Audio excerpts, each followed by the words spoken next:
ഇവനെ കുറുമട്ടക്ക എന്ന് വിളിക്കും. കേരളത്തിൽ ഞാൻ കേട്ടിട്ടുള്ളത് ഞൊട്ടയ്ക്ക എന്നാണ്. വേറെ പേരുണ്ടെങ്കിൽ നിങ്ങൾ പറയണം.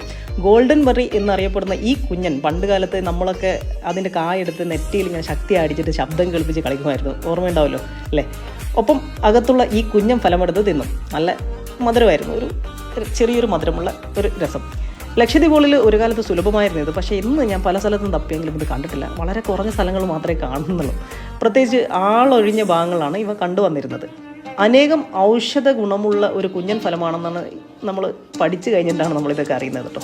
മഴക്കാലത്ത് കണ്ടുവരുന്ന ഈ ചെടി നല്ലൊരളവിൽ ആൻറ്റി ഓക്സിഡൻറ്റുകൾ ഉള്ളതാണ്. പ്രതിരോധ ശക്തി വർദ്ധിപ്പിക്കാനും കണ്ണുകളുടെ ആരോഗ്യത്തിനും ദഹനം മെച്ചപ്പെടുത്താനുമൊക്കെ ഇവ വളരെ സഹായിക്കും. കൂടാതെ ജലദോഷം, പനി എന്നിവയുടെ ലക്ഷണങ്ങളെ ലഘൂകരിക്കാനും ഇവ സഹായിക്കും. കൊഴുപ്പും കലോറിയും തീരെ കുറവായ ഇത് പ്രമേഹ രോഗികൾക്ക് കഴിക്കുന്നത് വളരെ ഗുണം ചെയ്യും. ഫൈബർ ധാരാളം അടങ്ങിയ ഗോൾഡൻ ബെറി